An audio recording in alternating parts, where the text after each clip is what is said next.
देखो एनसीईआरटी की independent event की जो एक्सरसाइज 13.2 बना रखी है, सारे क्वेश्चन ना इसमें इंडिपेंडेंट के नहीं है, ये भी ध्यान रखना।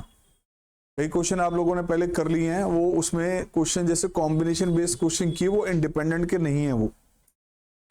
तो यहाँ अब जो इस एक्सरसाइज 13.2 की जो वर्किंग अब चल रही है, जो इसमें 12th क्वेश्चन को नोटिस कीजिए। एक डाई को 3 बार थ्रो किया गया। Find the probability of getting an odd number at least once. Odd number कम से कम एक बार आना चाहिए। डाई को 3 बार थ्रो किया गया है एंड ऑड नंबर कम से कम एक बार आना चाहिए। ये कह रहा वो कितने ट्रायल्स हैं हमारे पास? 3। आपने डाई को फर्स्ट टाइम थ्रो किया, सेकेंड टाइम थ्रो किया, थर्ड टाइम थ्रो किया। ऑड नंबर कम से कम एक बार होना चाहिए। अच्छा, सैंपल स्पेस में सिचुएशन क्या बनती है? मैं मान लो ओ जो है ऑड नंबर के लिए डिनोट कर रहा हूं 1 मिनट के लिए, और ई डिनोट कर रहा हूं मैं सपोज मान लीजिए इवन नंबर के लिए, राइट। आपने 3 बार थ्रो किया। सैंपल से टोटल सिचुएशन क्या बनती है? मान लो एक बार भी ऑड नहीं आया, तीनों बार इवन आया। एक बार ऑड नंबर आ रहा है, बाकी 2 बार इवन आ रहा है।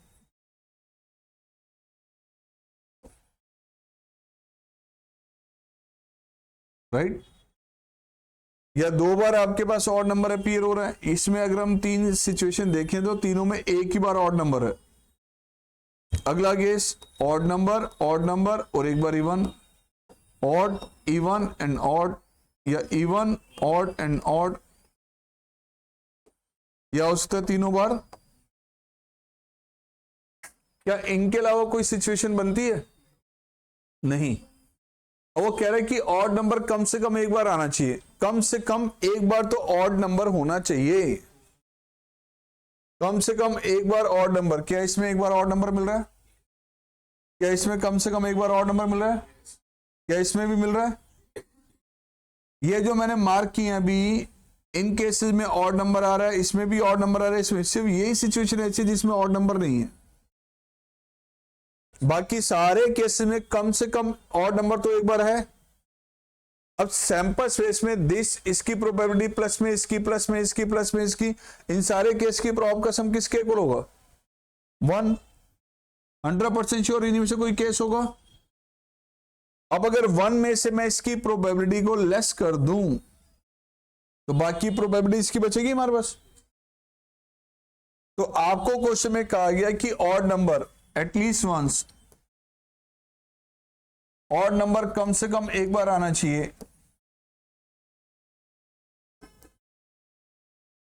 वन में से किसको लेस करना पड़ेगा?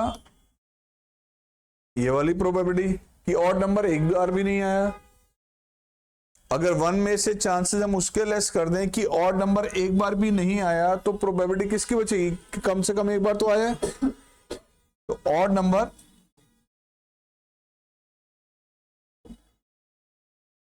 doesn't appear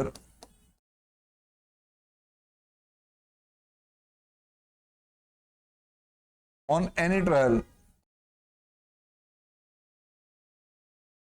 ठीक है, यानी ऑन ऑल द ट्रायल्स आपको ऑड नंबर मिला ही नहीं। इसका मतलब पहली ट्रायल पे भी आपको ऑड नहीं मिला, कौन सा नंबर आया? इवन। एंड सेकंड ट्रायल पे एंड अगली ट्रायल पे भी इवन। तीनों ट्रायल्स पे आपको इवन नंबर मिल रहा है। अब पहली ट्रायल पे इवन नंबर आए, क्या होगी प्रोबेबिलिटी? इवन नंबर कितने होते हैं डाई पे? 2, 4 या 6 आने की प्रोबेबिलिटी क्या होगी उसकी? 3/6।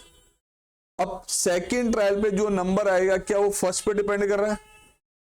ये पहली ट्रायल पे इवन आए, ये सेकेंड पे इवन आए, ये थर्ड पे इवन आए, क्या तीनों इंडिपेंडेंट है या नहीं? तो यहां पे ध्यान रखना, even number on the first trial उसकी probability, and even number on the second trial उसकी probability, and even number on the third trial उसकी प्रोबेबिलिटी, यानी 1 - 1/8।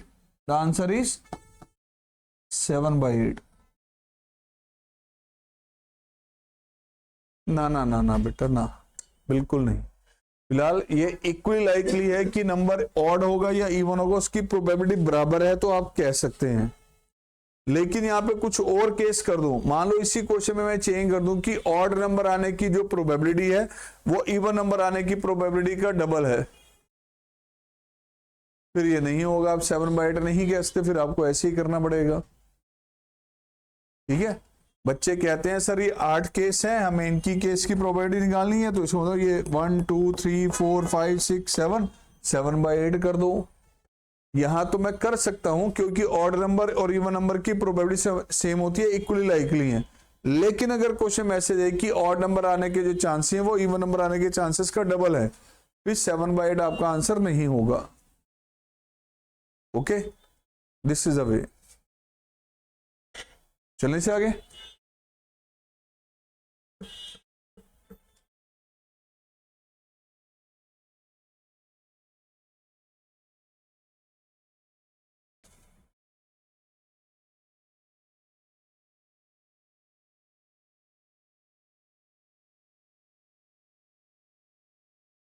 हाँ जी बेटा जी, क्लियर? पहले मिस कर रखा है इसमें, और कोई चैप्टर ऐसा है? वो तो होना ही है अभी रिपीट। जब इसको खत्म करूंगा तभी होंगे, सब कुछ एक साथ थोड़ी हो जाएगा यार। मैसेज ग्रुप में अपडेट आता रहेगा। क्लासेस चल रही हैं, आप तो महीने में एक दिन शक्ल दिखा रहे हो यार, और पूछ रहे कि कौन सा टॉपिक होगा। ऐसा थोड़ी होता है ना। ना, क्लास में आइए, नुकसान हो रहा है आपको पता ही नहीं चल रहा। क्लास में आइए, जो बच्चे आ रहे हैं रेगुलर उनको पता है हर क्लास में कुछ नया डिलीवर हो रहा है, नया कंसेप्ट आ रहा है।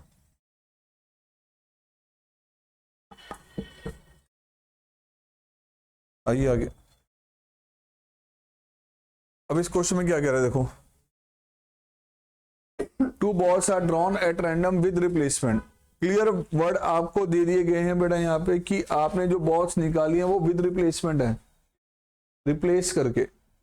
यानी कि आपने एक बॉल निकाली, उसका कलर नोटिस किया कौन से कलर की दी, उसको बैग में वापस डाल दिया, उसके बाद सेकंड बॉल निकाली है, राइट? इसे कहते हैं विद रिप्लेसमेंट। यानी कि सेकंड बॉल को ड्रॉ करने से पहले बैग में टोटल बॉल्स पूरी थी, कोई कम नहीं हुई थी। ओके, सेकंड बॉल को निकालने से पहले बैग में बॉल्स टोटल पूरी थी। ओके, अब कह रहे हैं एक बैग में आपके पास जो उसमें से 2 बॉल निकाली गई हैं विद रिप्लेसमेंट, और जिस बैग यानी बॉक्स में हमारे पास जो दिए हैं बेटा 10 ब्लैक कलर की बॉल्स हैं और रेड कलर की बॉल्स कितनी हैं? 8। Find the probability that both balls are red. इसमें कॉम्बिनेशन नहीं लगा सकते हम। कॉम्बिनेशन वहां लगता है जब आपने एक से ज्यादा आइटम ड्रॉ किए और वो विदाउट रिप्लेसमेंट हो, कॉम्बिनेशन वहां लगता है। ध्यान रखना, कभी भी विद रिप्लेसमेंट कह दे तो वहां पे कॉम्बिनेशन नहीं लगता।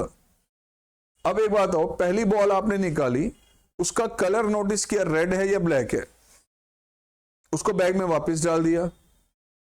अब सेकंड बॉल ड्रॉ करें, रेड है या ब्लैक है, क्या उसका कलर फर्स्ट पे डिपेंड करेगा?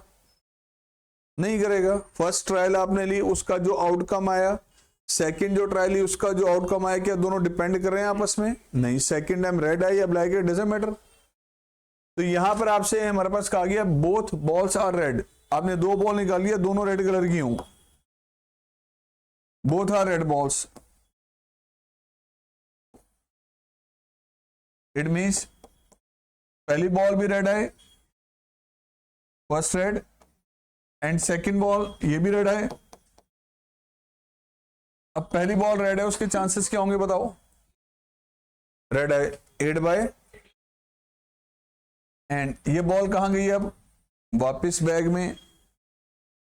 उसके बाद सेकंड ड्रॉ की, वो भी रेड है, अगेन 8/18, राइट? कितना आ गया? 4/9। 4/9 कितना हो गया? अगला पार्ट क्या है? The first ball black and the second is red. First ball black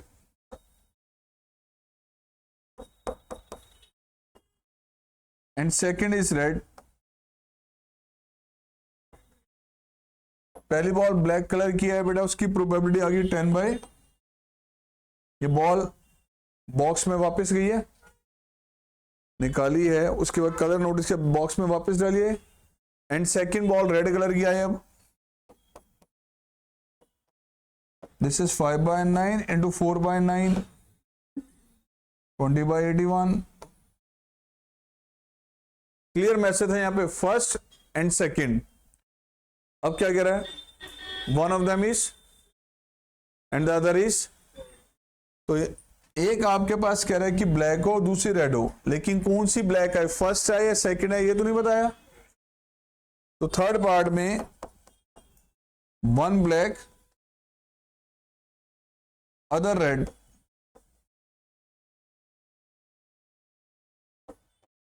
तो यहां आपके दो केस बनेंगे बच्चों।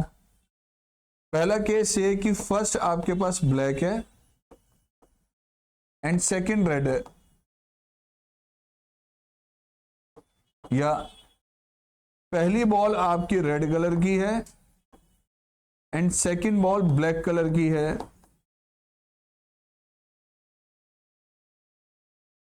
ये वन ऑफ देम ये कहा गया, उसने फर्स्ट और सेकंड की सिचुएशन नहीं बताई, ठीक है। तो पहली बॉल ब्लैक कलर की है 10/18, अगली रेड हो 8/18, या पहली रेड कलर की है 8/18, अगली बेटा 10/18 के अकॉर्डिंग। तो आंसर कितना आ गया इसका 40/81। दोनों में डिफरेंस नोट किया आपने क्या है, यहाँ फर्स्ट सेकंड पहले ही बता दिया कि फर्स्ट ब्लैक और सेकंड रेड हो, और यहाँ कह रहे कि one black and other red हो। तो ब्लैक और रेड कोई भी उससे फर्स्ट सेकंड के अकॉर्डिंग। Next case. ऐसे क्वेश्चन आमतौर पे ज्यादा रिपीट होते हैं इस तरह की वैरायटी के, ध्यान रखना। क्वेश्चन इनकम्प्लीट है, क्वेश्चन को ले लेते हैं पूरा कंप्लीट कर देते हैं। लो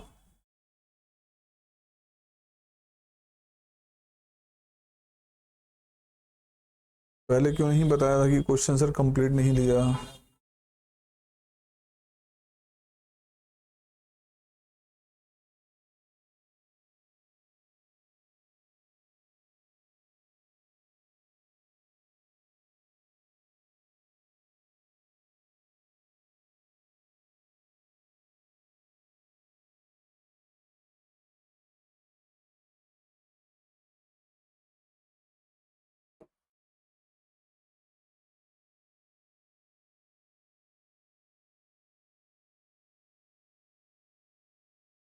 लो जी, ये आ गया आपका कंप्लीट क्वेश्चन, ठीक है जी।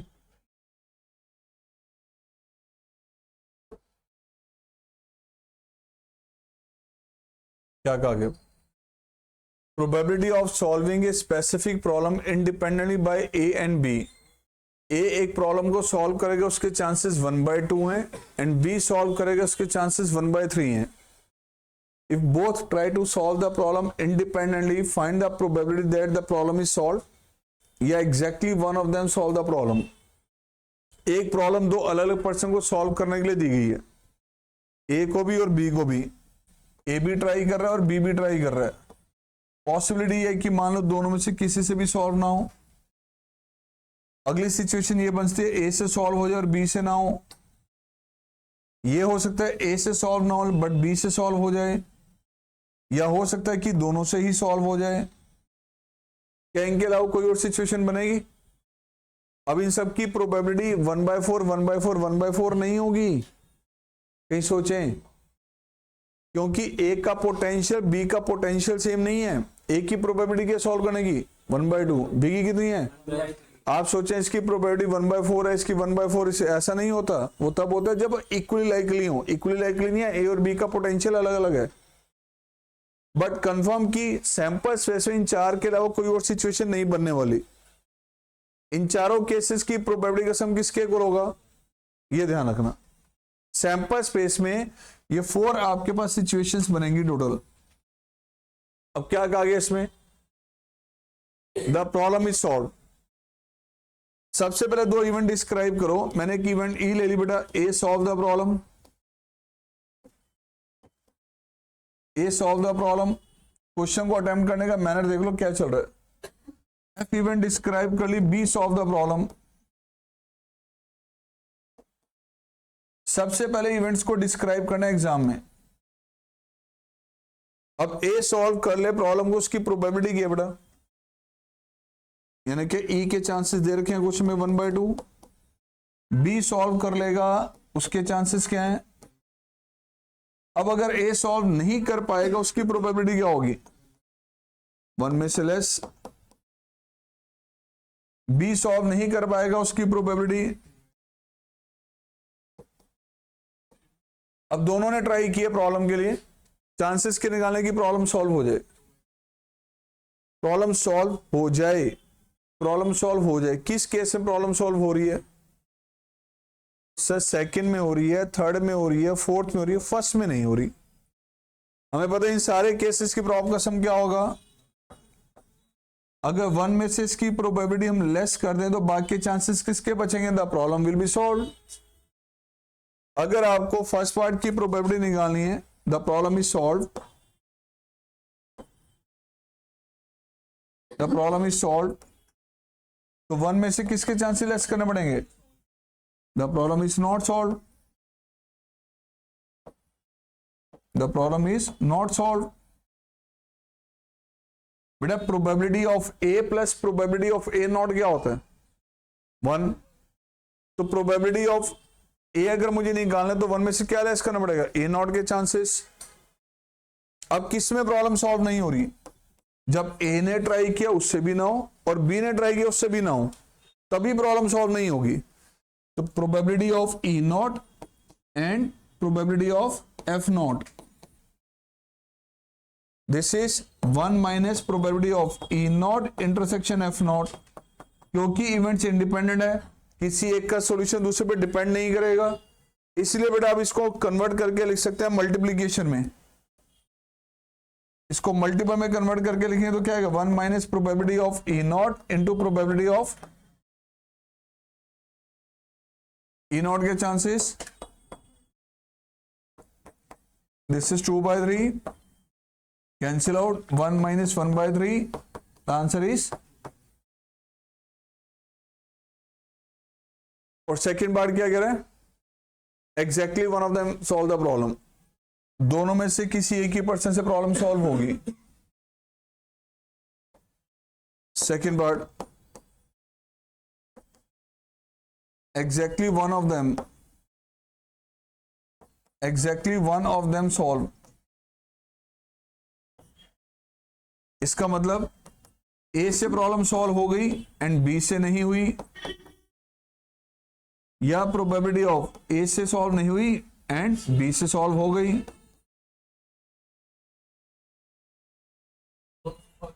एक कह सकते हैं बेटा probability of E intersection F not, probability of E not intersection F.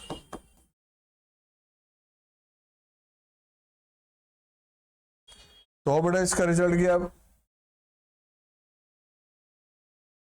This is probability of E into probability of F not, या probability of E not into में प्रोबेबिलिटी ऑफ एफ। अब ई के chances क्या है, 1/2, F not 2/3 plus 1/2 and, तो answer आ गया 3/6 यानी 1/2। ओके, ऐसे क्वेश्चन ज्यादा रिपीट होते हैं, ये 2 पर्सन पे बेस्ड है, चाहे वो पर्सन 3 भी इन्वॉल्व कर सकता है इसमें। अब इसका ट्राई कर लेना, बाकी जो क्वेश्चन अगली क्लास में हम डिस्कस करेंगे।